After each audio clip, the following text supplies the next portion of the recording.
అగ్నిగోళాల్లా ప్రజ్వరిల్లుతున్నాయి భైరవి కనులు. అగ్నికణాల్లా ఆమె చెంపల మీదకి జారుతున్నాయి కన్నీటి బిందువులు. రక్తం చిమ్ముకు రావడానికి సిద్ధంగా ఉన్నట్లు ఎర్రబడిపోయింది ఆమె ముఖం. విపరీతంగా కంపిస్తుంది ఆమె శరీరం. తనని తాను కంట్రోల్ చేసుకోవాలని పంటి బిగువన ప్రయత్నించటం వల్ల కింద పెదవి చిట్లి గడ్డం మీదకి జారుతుంది చిక్కటి రక్తం. అంతరంగాన్ని ఆక్రమించుకుంటున్న ఆశ్చర్యాన్ని, ఆందోళనను అతి బలవంతంగా అదుపు చేసుకోవడానికి ప్రయత్నిస్తూ కూర్చున్న కుర్చీలో నుంచి చటుక్కున లేచింది స్మిత. మేడం, మేడం, ఏం జరిగింది? ఎందుకిలా ఆవేశపడిపోతున్నారు మేడం అని ఆమె భుజాలు పుచ్చుకుని కుదుపుతూ అడిగింది. ఇది ఆవేశం కాదు స్మిత, నా గుండెల్ని పిండి చేస్తున్న ఆలోచన, నా అంతరంగంలో ప్రతిధ్వనిస్తున్న ఒక నిస్సహాయురాలి ఆక్రందన, ఆ దుర్మార్గుల పట్ల నాలో రగులుతున్న పగ. ఆ నలుగురిని నామరూపాలు లేకుండా చేస్తేనే గాని నాకు శాంతి లేదు. ఆవేశంతో ఊగిపోతూ అంది భైరవి. మేడం, మీరు అని ప్రశ్నార్థకంగా చూస్తూ మాటను మధ్యలోనే ఆపేసింది స్మిత. అవును స్మిత, ఆ దుష్టుల అంతం చూడాలని నేను ఈ ఊరొచ్చాను. వారికి సమాధులు కట్టడానికి కావాలనే నేను ఇక్కడ మకాం పెట్టాను. సమయం వచ్చినప్పుడు నీకు అన్ని వివరంగా చెబుతాను. చెప్పు స్మిత, ఈ దుష్ట సంహారంలో నాకు చేయూతనిస్తావా? నాకు అండగా నిలబడతావా? అడిగింది భైరవి. వాళ్లను నరికి మొక్కలు చేయాలని నాకు ఉంది. నా స్నేహితురాలి చావుకి ప్రతీకారం చెల్లించాలని అప్పుడప్పుడు అనిపిస్తుంది. కానీ ఎంతైనా మనం ఆడవాళ్ళం. ఎటువంటి అకృత్యానికి పాల్పడడానికైనా వెనకాడని ఆ కిరాతకుల్ని ఎదుర్కోవడం మన వల్ల అవుతుందా? అంది స్మిత. అవుతుంది స్మిత. ఆడవాళ్లు తలుచుకుంటే ఏదైనా సాధించగలరు అని నిరూపిద్దాం. పగబడితే పడతలు తాచుపాముల కంటే భయంకరమైన వారని ఈ మగజాతికి చాటి చెబుదాం అంది భైరవి. క్షణం ఆలోచించి ఆమె చేతిలో చెయ్యి వేసింది స్మిత. ఆల్ రైట్ మేడం, మీ మాటే నా మాట. మీరు చెప్పినట్టు చేయడానికి ఈ క్షణం నుంచి నేను సిద్ధంగా ఉన్నాను అంటూ అనౌన్స్ చేసింది. గుడ్. ఆ దుర్మార్గుల్ని సాధించడానికి మనకున్న తిరుగులేని ఆయుధం అందం, రెండో ఆయుధం యవ్వనం. అవసరమైనప్పుడు వాటిని ఉపయోగిద్దాం అంది భైరవి. తల ఊపింది స్మిత. ఇక్కడ భైరవి స్మితలు ఆ దుష్ట చతుష్టయం చావుకి ముహూర్తం నిర్ణయిస్తుంటే అక్కడ ఆ చతుష్టయంలో ఒకడైన సత్యం భైరవి భవంతి ముందు రిక్షా ఎక్కి లారీ సెంటర్ కేసి సాగిపోతున్నాడు. పరిపరి విధాల పరుగులు తీస్తున్నాయి సత్యం ఆలోచనలు. కామరాజు నెక్లెస్ దొంగిలించి తన కోటు జేబులో వేయడానికి కారణం ఏమిటో ఎంత ఆలోచించినా అర్థం కావడం లేదు అతనికి. కామరాజుకి తను ఏం ద్రోహం చేశాడు? తనని దారుణంగా అవమానించడానికి కారణం ఏమిటి? భైరవి చెప్పింది నిజమేనా? నిజం కాకపోతే అబద్ధం చెప్పవలసిన అవసరం భైరవికేముంది? నిన్నగాక మొన్న ఊళ్ళో మకాం పెట్టిన ఆమెకు తమ స్నేహం చెడగొట్టవలసిన అవసరం ఎందుకుంటుంది? వేగంగా దూసుకొచ్చిన జీప్ ఒకటి సడన్ బ్రేకుతో రిక్షా పక్కన ఆగడంతో కత్తిరించినట్లు ఆగిపోయాయి సత్యం ఆలోచనలు. ఆలోచనలతో పాటే రిక్షా కూడా ఆగిపోయింది. పక్కకి తిరిగి చూసిన సత్యం గుండె జల్లుమంది. జీపులో కూర్చున్నది ఎవరో కాదు, అతని బావమరుదులు భీమరాజు, బుచ్చయ్యలు. హరిరే, బావగారా, నేనెవరో అనుకున్నాను. అప్పుడే అతన్ని గమనించినట్లు జీపులోంచి కిందకి దిగుతూ అన్నాడు భీమరాజు. మీకోసమే బయలుదేరం బావగారు. వెదగపోయిన తీగ కాలికి తగిలినట్లు మీరే కనిపించారు. పళ్ళికిలిస్తూ పలకరించాడు బుచ్చయ్య. నాకోసమా? ఎందుకు? అడిగాడు సత్యం. ఎందుకేమిటి బావగారు? ఆడపిల్లనిచ్చిన వాళ్ళం మీ కాళ్ళ చుట్టూ తిరగక తప్పుతుందా? రాత్రంతా నిద్రపోకుండా ఏడుస్తూ కూర్చుంది మా చెల్లెలు. విషయం ఏమిటో మిమ్మల్ని అడిగి తెలుసుకుందామని అన్నాడు భీమరాజు. కమల మీకేమీ చెప్పలేదా? ఆశ్చర్యంగా అడిగాడు సత్యం. అదోలా నవ్వాడు బుచ్చయ్య. అసలు విషయం ఏమిటో తెలుసుకోకుండా ఆడవాళ్ల మాటలు నమ్మి తొందరపడడం మాకు అలవాటు లేదు. జరిగిందేమిటో మీ వంతు మీరు చెప్పాలిగా అన్నాడు బుచ్చయ్య. అసలు ఏం జరిగిందంటే చెప్పడానికి ఉపక్రమించాడు సత్యం. ఏం జరిగినా ఇలా పబ్లిక్లో నిలబడి మాట్లాడుకోవడం బాగుండదు బావగారు. ఇంటికి పోయి కూర్చుని తీరుబడిగా మాట్లాడుకుందాం. రండి, జీపెక్కండి అన్నాడు భీమరాజు. సత్యం ఇంకా రిక్షా దిగకముందే లాల్చీ జేబులోంచి 5 రూపాయల నోటు ఒకదాన్ని తీసి రిక్షావాడి చేతిలో పెట్టాడు బుచ్చయ్య. రిక్షా దిగి జీపెక్కక తప్పలేదు సత్యానికి. ఆ జీపులో బుచ్చయ్య, భీమరాజులు కాక పిక్కబలిసిన లోకల్ రౌడీలిద్దరు కూర్చుని ఉన్నారు.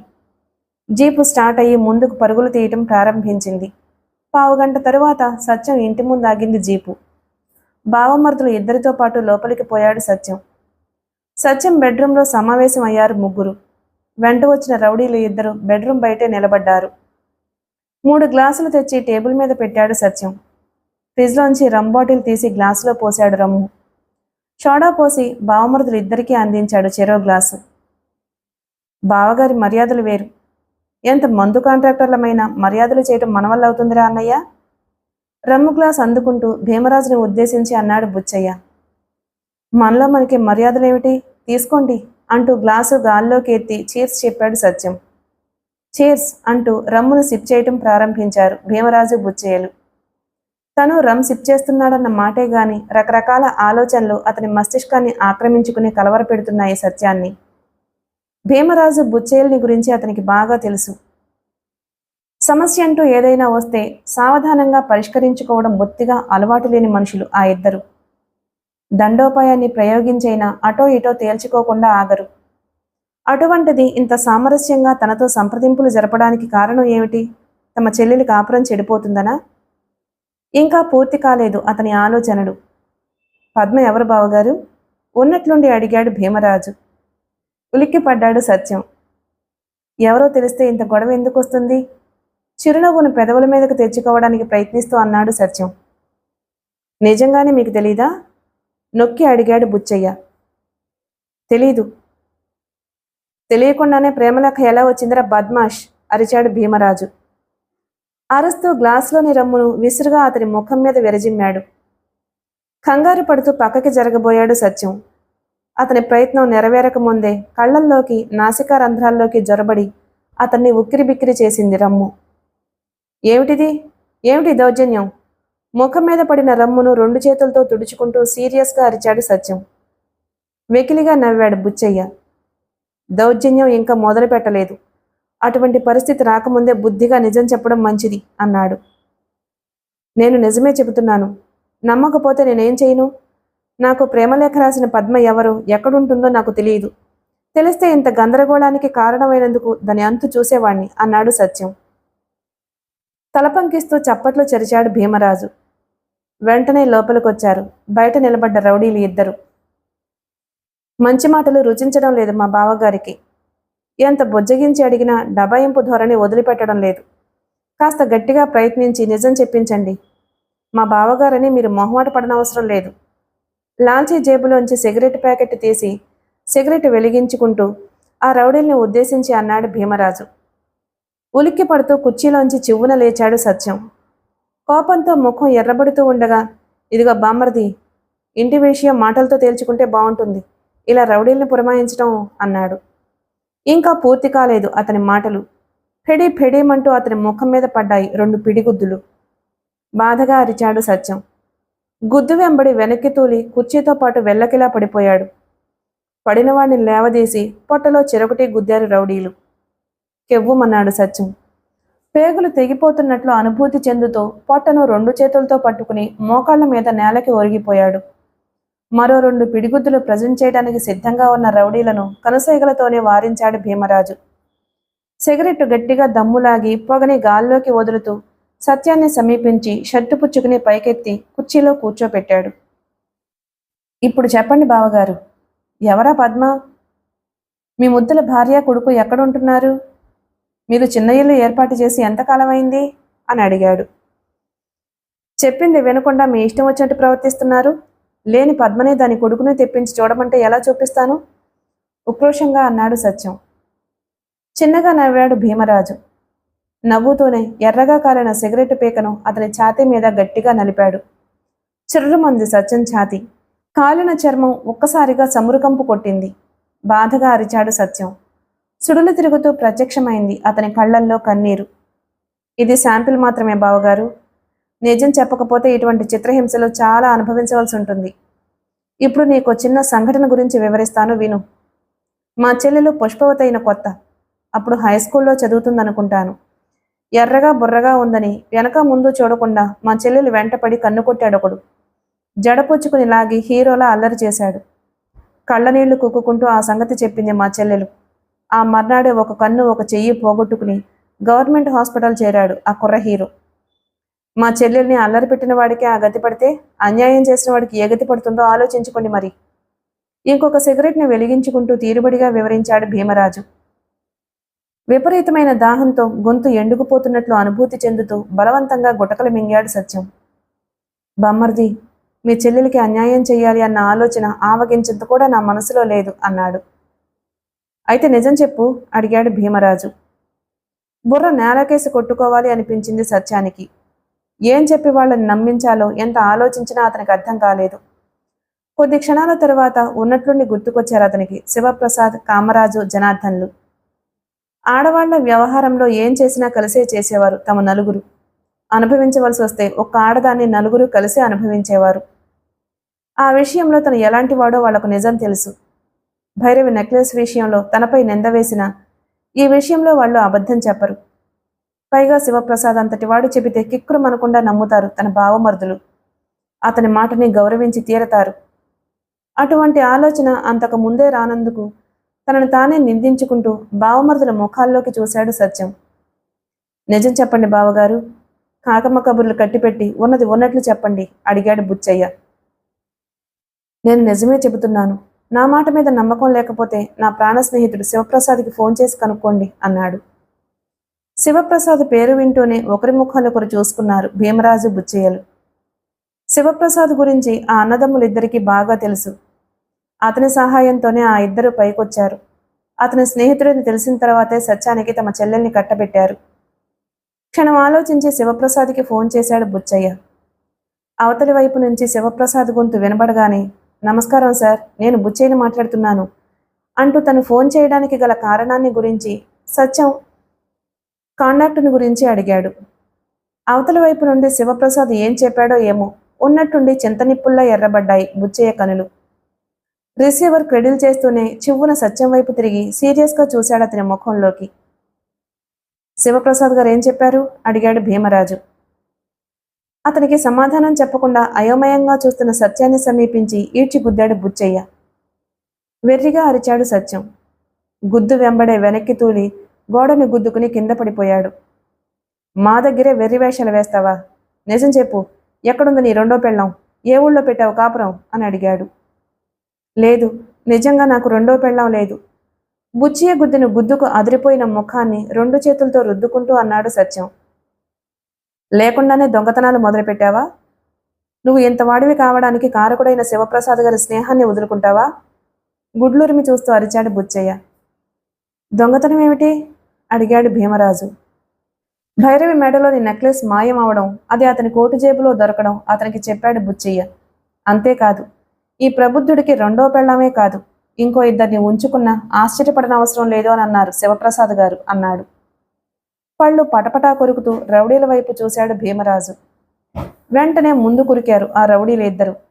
సత్యం ఎంత మొత్తుకుంటున్నా ఆగకుండా ఇష్టం వచ్చినట్టుగా చితకబాది వదిలారు. చూడు సత్యం, 48 గంటలు అంటే 2 రోజులు టైం ఇస్తున్నాను. ఈలోగా నీ రెండో భార్యను తీసుకొచ్చి మా ముందు నిలబెట్టాలి. లేదా అది ఎక్కడుంటుందో ఆ విషయమైనా మాతో చెప్పాలి. లేదంటే మా చెల్లెలు విధవరాలవుతుంది అన్న బాధ కూడా మాకుండదు. అర్థమైందా అంటూ వార్నింగ్ ఇచ్చి రౌడీల్ని వెంట పెట్టుకుని వెళ్ళిపోయారు భీమరాజు, బుచ్చయ్యలు. 10 నిమిషాల పాటు పడిన చోటే ఉండిపోయాడు సత్యం. రౌడీలు కొట్టిన దెబ్బలకు దారుణంగా సలుపుతున్న అవయవాలను అతి బలవంతంగా కదుల్చుతూ 11వ నిమిషం తర్వాత మెల్లగా కుర్చీలో కూలబడి టేబుల్ మీద ఉన్న రమ్ బాటిల్ అందుకుని గడగడా తాగుతూ ఖాళీ చేశాడు అందులోని రమ్ముని. అవమానంతో కుతకుతలాడిపోతుంది సత్యం హృదయం. రమ్ము కడుపులోకి పోయి పనిచేయడం ప్రారంభించిన తరువాత అతని మస్తిష్కాన్ని ఆక్రమించుకున్న ఉక్రోషం మరింత ఎక్కువైంది. అదే సమయంలో ఉన్నట్టుండి మోతలు చేయటం ప్రారంభించింది టెలిఫోన్. విసుగ్గా రిసీవర్ అందుకున్నాడు సత్యం. హలో డియర్, బావున్నావా అంటూ వినిపించింది అవతల వైపు నుంచి కోకిల కంఠం. ఆశ్చర్యంగా ముడిపడ్డాయి సత్యం కనుబొమలు. ఎక్కడో ఎప్పుడో విన్నట్లుంది ఆ కంఠం. ఎక్కడ విన్నాడో గుర్తు రాలేదు. ఎప్పుడు విన్నాడో గుర్తు చేసుకోవడానికి ప్రయత్నిస్తూ ఎవరు నువ్వు అని అడిగాడు. అదేమిటి డియర్, అంతలోనే మర్చిపోయావా? అన్ని దెబ్బలు తిని కూడా నేను ఎవరినో చెప్పకుండా దాచిపెట్టినందుకు చాలా thanks dear. You are a great lover అంది ఆ కంఠం. అంటే అంటే నువ్వు మరింత ఆశ్చర్యంగా అడిగాడు సత్యం. నేనే డియర్, ఏమిటంత ఆశ్చర్యంగా అడుగుతున్నావు? నీ ముద్దుల పద్మని అంది ఆ కంఠం. యూ బ్లడీ బిచ్, ఎవరు నువ్వు? నన్ను ఎందుకిలా ఏడిపిస్తున్నావు? నీకేం కావాలి అరిచాడు సత్యం. గుడ్. అడగవలసిన ప్రశ్నలే అడిగావు. నేను ఎవరినో, నాకు ఏం కావాలో ఫోన్లో చెప్పను. నిన్ను కలుసుకుని సూటిగానే చెబుతాను నేను ఎవరినో. నువ్వు ఇవ్వకపోయినా తీసుకుంటాను, నాకు కావాల్సింది అంది ఆ కంఠం. అయితే నువ్వు ఇక్కడికి వస్తావా? ఆత్రంగా అడిగాడు సత్యం. అవును. ఎప్పుడు? ఈ రాత్రికే. అర్ధరాత్రి దాటిన 5 నిమిషాల తరువాత. తప్పకుండా వస్తావా? అవతల వైపు నుండి కిలకిలా నవ్వింది ఆ కోకిల కంఠం. ఏమిటా తొందర? తప్పకుండా వస్తాను. కానీ ఒక్క విషయం అంది. ఏమిటది? నేను నిన్ను ఒంటరిగా కలుసుకోవాలి అనుకుంటున్నాను. కాబట్టి తొందరపడి మీ బావమరుదుల్ని పిలవకు. పిలిచావంటే నీకే నష్టం. నేను రాను. నీ భార్య చేతికి అందినట్లే నీ బావమరుదుల చేతికి అందుతుంది ఇంకో ప్రేమలేఖ అంది. ఉలిక్కి పడ్డాడు సత్యం. వద్దొద్దు. నేను ఇంట్లో ఒంటరిగానే ఉంటాను. నన్ను ఒంటరిగానే కలుసుకోవచ్చు. ఇంతకీ ఎవరు నువ్వు? మళ్ళీ నవ్వింది ఆ కోకిల కంఠం. ఇంకో 12 గంటలు ఓపిక పట్టు. నీ కళ్ళ ముందుంటాను నేను. నీకు చుక్కల్ని చూపిస్తాను అంటూ ఫోన్ డిస్కనెక్ట్ చేసింది ఆ కంఠం. తలకెక్కిన నిషా తగ్గుముఖం పడుతూ ఉండగా రిసీవర్ని క్రెడిల్ చేసి మరో రమ్ బాటిల్ ఓపెన్ చేశాడు సత్యం. ఎవరు మీరు? ఏం కావాలి? తన ఎదురుగా నిలబడి ఉన్న యువకుణ్ణి యగాదిగా చూస్తూ అడిగింది సెక్రటరీ స్మిత. భైరవి గారు ఇంట్లో ఉన్నారా? ఉన్నారు. మీరెవరు? అడిగింది స్మిత. నా పేరు మాధవ్. భైరవి గారిని కలుసుకోవాలి. అపాయింట్మెంట్ ఉందా? వెంటనే అడిగింది స్మిత. క్షణకాలం ఆశ్చర్యంగా చూశాడు మాధవ్. ఏమిటి అలా చూస్తున్నారు? అపాయింట్మెంట్ ఉందా అని అడుగుతున్నాను. విసుగు ధ్వనించింది స్మిత కంఠంలో. లేదు. సారీ. ముందుగా అపాయింట్మెంట్ ఫిక్స్ చేయకుండా మేడంని కలుసుకోవడానికి కుదరదు చెప్పింది స్మిత. అది కాదు మిస్. మీరు మినిస్టర్ గారికి చుట్టమైనా సరే ఎప్పుడంటే అప్పుడు మేడంని కలుసుకునే అవకాశం లేదు. మీ పేరు, అడ్రస్, మేడంని ఏ విషయంలో కలుసుకోవాలి అనుకుంటున్నారో వివరాలు ఒక కాగితం మీద రాసిచ్చి వెళ్ళండి. అపాయింట్మెంట్ ఫిక్స్ చేసి నేను మీకు కబుర్ చేస్తాను. ఓకే అంటూ వెనుదిరిగింది. Just a minute miss, just a minute అంటూ ఆమెతో పాటు 2 అడుగులు ముందుకు వేశాడు మాధవ్. My God.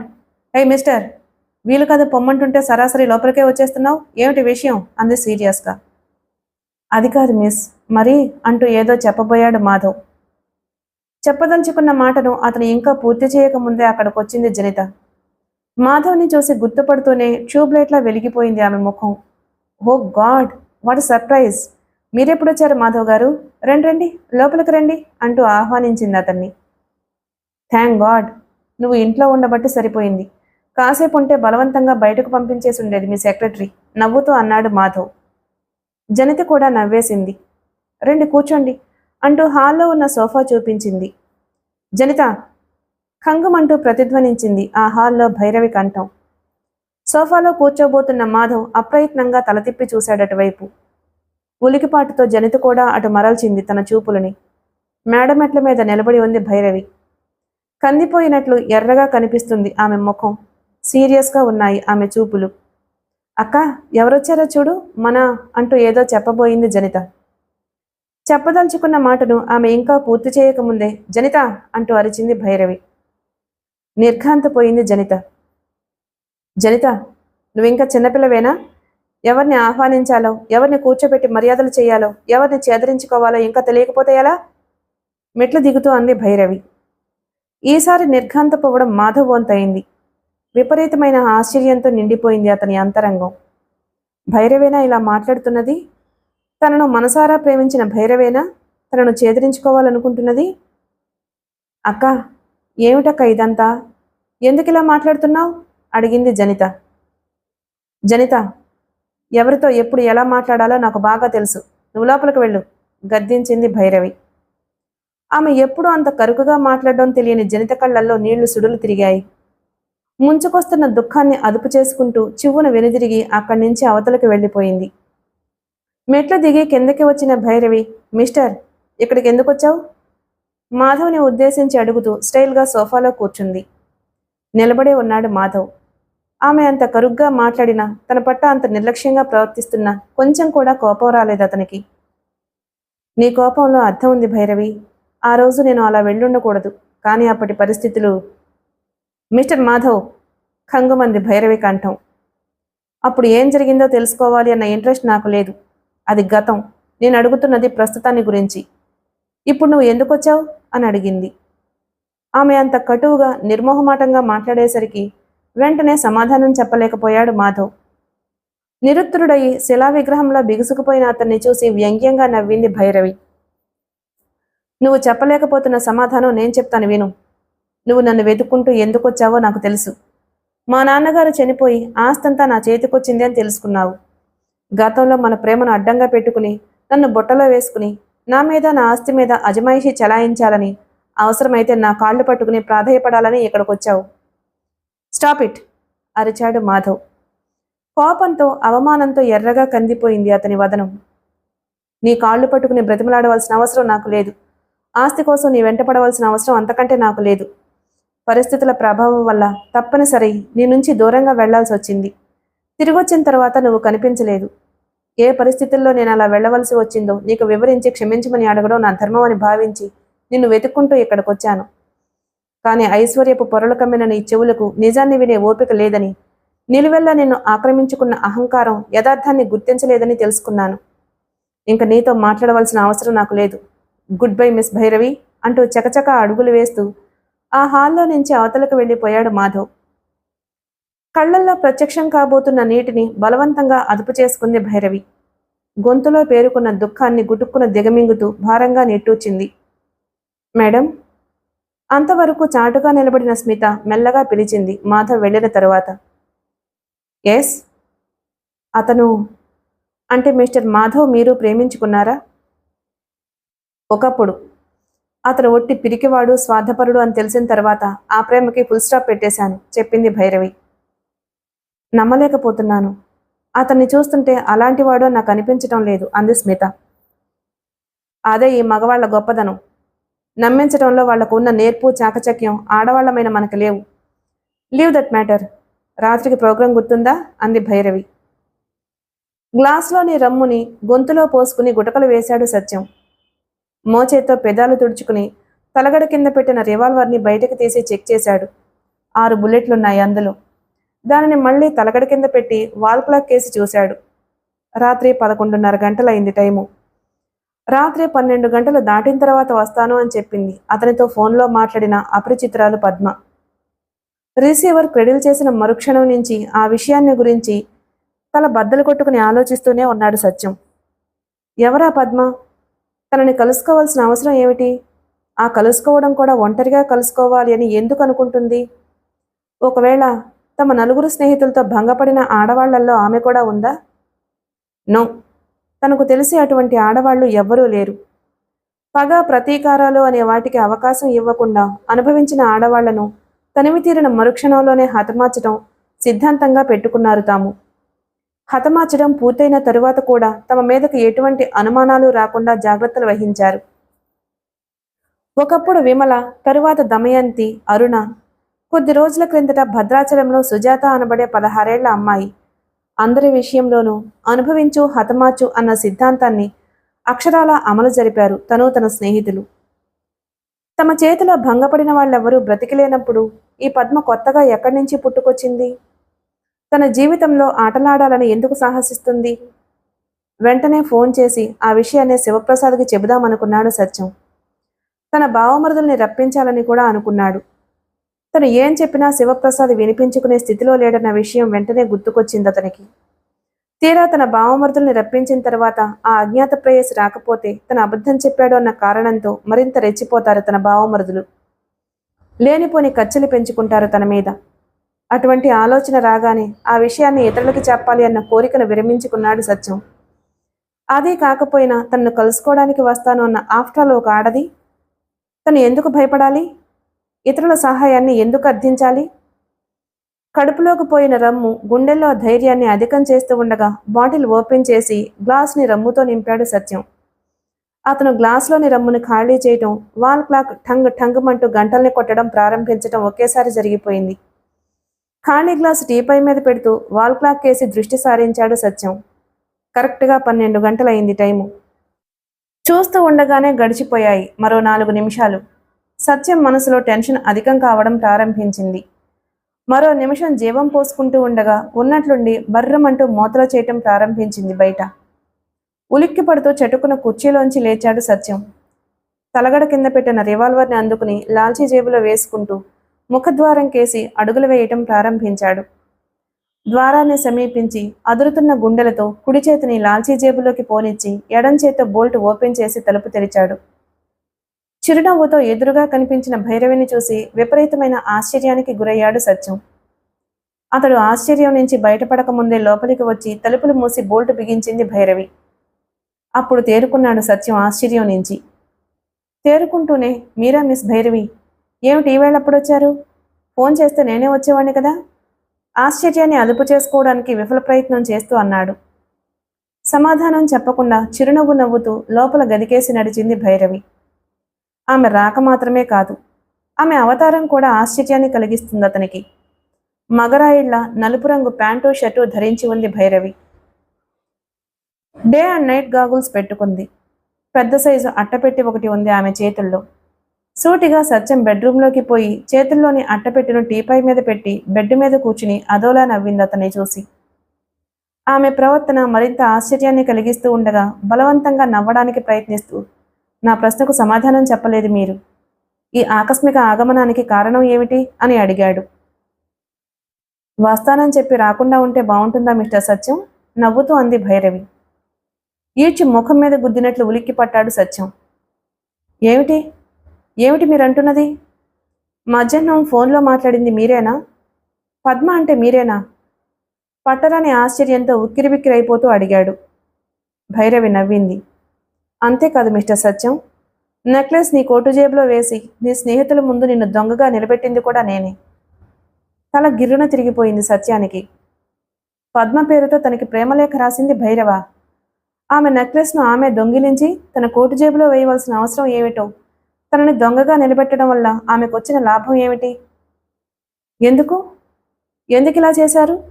నా స్నేహితుల దగ్గర నన్ను అవమానించటం వల్ల, నా సంసారంలో నిప్పులు పోయటం వల్ల మీకు లాభం ఏమిటి? అయోమయంగా చూస్తూ అడిగాడు సత్యం. నిన్ను ఒంటరివాణ్ణి చేసి పగ తీర్చుకోవడానికే అలా చేశాను మిస్టర్ సత్యం అంది భైరవి. ఉలిక్కి పడ్డాడు సత్యం. పగ? నా మీద మీకు పగ? నేను మీకేం ద్రోహం చేశాను అన్నాడు మరింత అయోమయంగా. కర్కశంగా నవ్వింది భైరవి. ఇప్పుడు కాదు మిస్టర్ సత్యం, 25 ఏళ్ల క్రిందటే నాకు ద్రోహం చేశావు. నా తల్లిని దారుణంగా అనుభవించి నిర్దాక్షిణ్యంగా చంపారు మీ నలుగురు.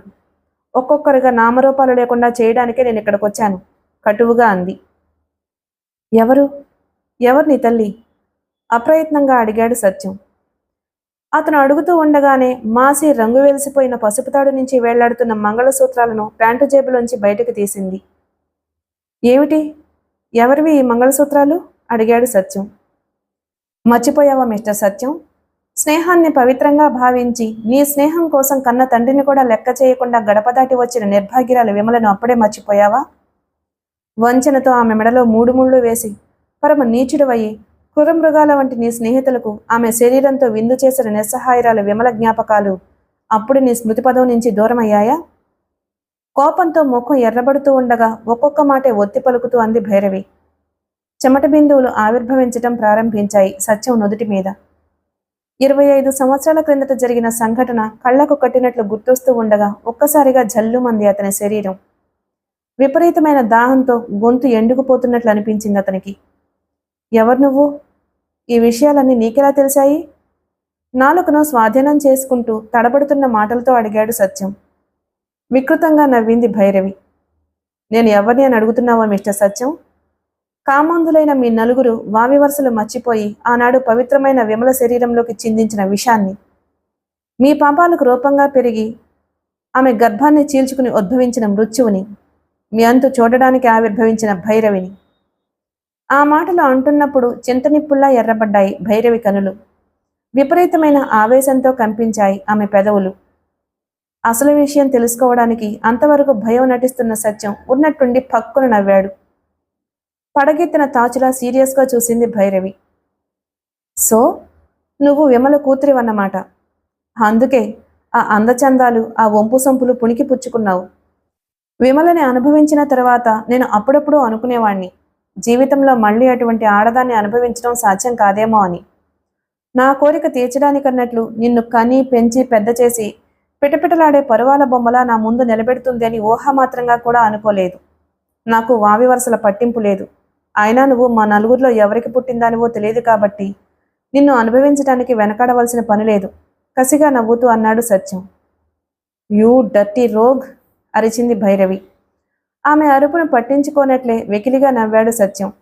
నిషా నిండిన కళ్ళతో ఆమె కేసి ఆశగా చూస్తూ, వారెవ్వా, అనుభవిస్తే నీలాంటి చక్కటి చొక్కనే అనుభవించాలి. జున్ను ముక్కలా నోరూరిస్తున్న నిన్ను కొంచెం కొంచెంగా కొరుక్కు తిని తనివి తీర్చుకోవాలి. రా భైరవి, రా అని చేతులు చాస్తూ అడుగులు ముందుకు వేయటం ప్రారంభించాడు. మండుతున్న అగ్నిగుండంలో ఎర్రబడిపోయింది భైరవి వదనం. యూ అగ్లీ బాస్టర్డ్ అని గొంతు చించుకుని అరుస్తూ ఊహించని వేగంతో ఈడ్చి తన్నింది అతని గుండెల మీద. బాధగా అరిచాడు సత్యం. తన్ను వెంబడే వెనక్కి తూలి గోడకి గుద్దుకుని కింద పడ్డాడు. ఛాతీ ఎముకలు చిట్లిపోయినంత బాధ శరీరాన్ని ఆక్రమించుకుంటున్న లక్ష్య పెట్టకుండా ఒక చేత్తో ఛాతీని అదుముకుంటూ చటుక్కున లేచి తలగడ కింద పెట్టిన రివాల్వర్ అందుకున్నాడు. యూ బ్లడీ బిచ్, నన్ను తంతావా, నేను ఏం చేస్తానో చూడు అంటూ వేగంగా ఆమె కేసి తిరిగి రివాల్వర్ ప్రయోగించబోయాడు. అప్పటికే జరిగిపోయింది ఆలస్యం. అతను తన కేసి తిరిగి తిరగకముందే చుట్టలు చుట్టబడిన ప్యాంటు బెల్ట్ నుంచి వేలాడుతున్న చర్మపు కొరడాను అందుకుని అమిత వేగంతో అతని కేసి విసిరింది భైరవి. ట్రిగ్గర్ నొక్కబోతున్న ఆఖరి క్షణంలో అతని చేతిలోని రివాల్వర్ను ఎగరగొట్టేసింది చర్మపు కొరడా కొన. గాబరా పడిపోతూ రివాల్వర్ కోసం చుట్టూ చూశాడు సత్యం. వెతుకుతున్న రివాల్వర్ అతని కంటపడక ముందే చర్మపు కొరడాను అతని శరీరం మీద నృత్యం చేయించటం ప్రారంభించింది భైరవి. శరీరంలోని శక్తిని, గుండెలోని పగను చేతిలో కేంద్రీకరించుకుని పిచ్చికొక్కను కొట్టినట్లు కొట్టింది. ఛెల్ ఛెల్ ఛెల్మంటున్న కొరడా దెబ్బలతో, బాధాకరమైన సత్యం అరుపులతో మారుమోగిపోయింది ఆ గది. వెంట తెచ్చిన హ్యాండ్ టేప్ రికార్డర్ను ఆన్ చేసి ఆ గందరగోళం బయటకు వినిపించకుండా జాగ్రత్త పడింది భైరవి. నిర్విరామంగా 5 నిమిషాల పాటు కొరడా దెబ్బలు ఒంటి మీద పడేసరికి దుస్తులు చినిగి పీరికలయ్యి కుక్కలు చించిన విస్తర్లా తయారైంది సత్యం శరీరం. రక్తసిక్తమైన శరీరంతో అరిచేందుకు కూడా ఓపిక లేనట్లు బోర్లా పడి నేలను కరిచిపెట్టుకుని ఉండిపోయాడతను. కొరడా దెబ్బల ఆనవాళ్లతో అప్పటికే అసహ్యకరంగా తయారైంది అతని ముఖం. కొట్టడం ఆపి బూటికాలితో తన్ని అతన్ని వెల్లకిలా తిప్పింది భైరవి. అరవడానికి శక్తి నశించిపోయినట్లు బాధగా నీరసంగా మూలుగుతున్నాడు. నాలుకతో పెదాలు తడుపుకుంటూ దాహం దాహం అంటూ అలమటిస్తున్నాడు అతను. కర్కశంగా నవ్విందామె. తీరుస్తాన్రా డర్టీ రోగ్, నీ దాహాన్ని శాశ్వతంగా తీర్చడానికి నీ దగ్గరకొచ్చాను అంటూ చేతిలోని చర్మపు కొరడాను చుట్టలు చుట్టి బెల్టుకు తగిలించుకుంది. ఇంకో 2 నిమిషాలలో తను చేరవలసిన చోటుకి చేరాలి అన్న విషయం గుర్తుకొచ్చి సత్యం ఇంట్లో నుంచి బయటపడి ఒక క్షణం చుట్టూ చూసిందామె. నిశ్శబ్దంగా నిర్మానుష్యంగా ఉన్నాయి వీధులు. గబగబా అడుగులు వేస్తూ దగ్గరలో ఉన్న ఒక సందులో ప్రవేశించి వెంటనే పరుగందుకుంది భైరవి. అమిత వేగంతో ఆమె సందు చివరికి చేరుకోవడం, అదే వేగంతో దూసుకొచ్చిన కారు ఒకటి సడన్ బ్రేక్తో ఆమె పక్కన ఆగడం ఒకేసారి జరిగిపోయింది. ఆలస్యం చేయకుండా డోర్ తెరుచుకుని బ్యాక్ సీట్లో కూర్చుందామె. You are in time madam, car start చేసి ముందుకు ఉరికిస్తూ అంది సెక్రటరీ స్మిత. అఫ్కోర్స్ అంది భైరవి. వెళ్ళిన పని ఏమైంది? నో మోర్ సత్యం, హుషారుగా చెప్పింది భైరవి. కంగ్రాచులేషన్స్ అంది స్మిత. Thank you. ఆ తరువాత ఎలాంటి ప్రశ్న వేయలేదు స్మిత.